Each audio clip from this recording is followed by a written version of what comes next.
ఎన్టీఆర్ 31 నుంచి అయితే మరొక అప్డేట్ అయితే మన ముందుకు వచ్చింది. అది ఏంటో కాదు. మూవీకి 400 కోట్ల వరకు అయితే బడ్జెట్ పెడుతున్నారన్నమాట. సో ఇది చూసిన తర్వాత ప్రతి ఒక్కరు ఏ విధంగా అంటున్నారు అంటే ఎన్టీఆర్ మూవీకి ఎందుకు అంత బడ్జెట్? మీకు అంత సీన్ లేదు.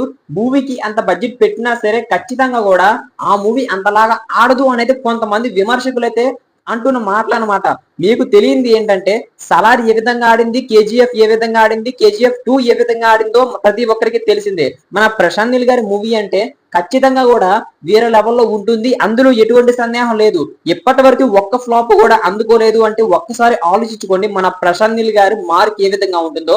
ఖచ్చితంగా కూడా మన ప్రశాంత్ నీల్ గారి మార్క్ అయితే ఈ మూవీలో చూడబోతున్నా అని చెప్పడంలోనైతే ఎటువంటి సందేహం లేదు.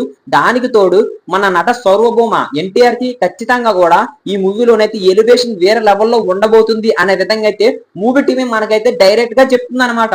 మీరు ఇప్పటి వరకు ఇండియన్ మూవీ ఇండస్ట్రీలోనే చూడలేనటువంటి ఒక పాయింట్ అయితే ఈ మూవీలో చూడబోతున్నారు. ఖచ్చితంగా కూడా ఒక డైరెక్టర్ హీరోకి ఏ విధమైన ఎలివేషన్ ఇవ్వాలో అంతకు మించి ఈ మూవీలో అయితే మన ప్రశాంత్ నీల్ గారు ఎన్టీఆర్ కి అయితే ఎలివేషన్ ఇవ్వబోతున్నాడు అనే విధంగా అయితే మనకైతే ఇండైరెక్ట్ గా కూడా చెప్పేస్తుంది మూవీ టీమ్. దానికి తోడు ఇలాంటి అప్డేట్స్ ద్వారా మనకైతే డైరెక్ట్ న్యూస్ అయితే ఇస్తుంది అనమాట.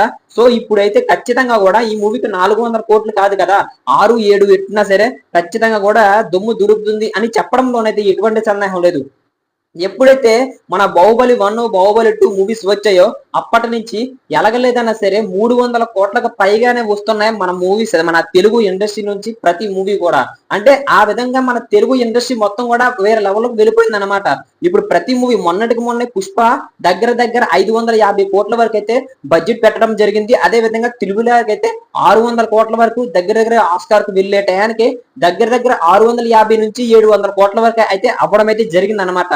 సో ఇది వేరే విషయం. అంటే ఆస్కార్ తెచ్చుకుంది కనుక ఆ విధంగా బడ్జెట్ అయితే అయింది అనమాట. సో మరి ఇప్పుడు ఎన్టీఆర్ 31 నిజంగా ఇండియన్ హిస్టరీలోనే వేరే లెవెల్లో ఉండబోతుంది, బెంగాల్ బ్యాక్ డ్రాప్ గా వస్తుందని చెప్తున్నారు.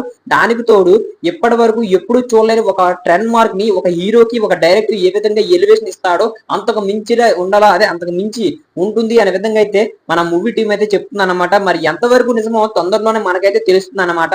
మన ప్రశాంత్ నీల్ హీరోకి ఏ విధంగా ఎలివేషన్ ఇస్తాడో ప్రతి ఒక్కరికి తెలిసిందే కదా. ఇందులో మనం ప్రత్యేకంగా మాట్లాడుకోని అవసరం లేదు. కానీ ఇప్పుడు సార్ 1 ఏ విధంగా తీసాడో మనకు తెలుసు. ఏంటి అదే మన కేజీఎఫ్, అదే విధంగా కేజీఎఫ్ 2 ఏ విధంగా తీసాడో తెలుసు. ఆ విధంగా అంతకు మించేలా ఈ మూవీ ఉంటుంది అనే విధంగా అయితే మనకైతే మూవీ టీం చెప్తుంది. మరి ఎంతవరకు నిజమో తొందరలోనే మనకైతే తెలిసిపోతుంది అనమాట. ఈ మూవీని అనుకున్న టైంకే రిలీజ్ చేస్తాం అనే విధంగా అయితే చాలా ధీమా వ్యక్తం చేస్తున్నారు అనమాట. మరి ఎంతవరకు నిజమో తొందరలోనే మనకైతే ఒక అప్డేట్ అయితే ఇస్తారు. మరి ఇలాంటి మరిన్ని అప్డేట్స్ మీకు కావాలి అనుకుంటే మన ఛానల్ ని సబ్స్క్రైబ్ చేసుకొని బెల్ ఐకాన్ అయితే క్లిక్ చేసుకోండి. అప్పుడే మనం పెట్టే ప్రతి వీడియో మీ వరకు చేరుకుంటే అనమాట. థ్యాంక్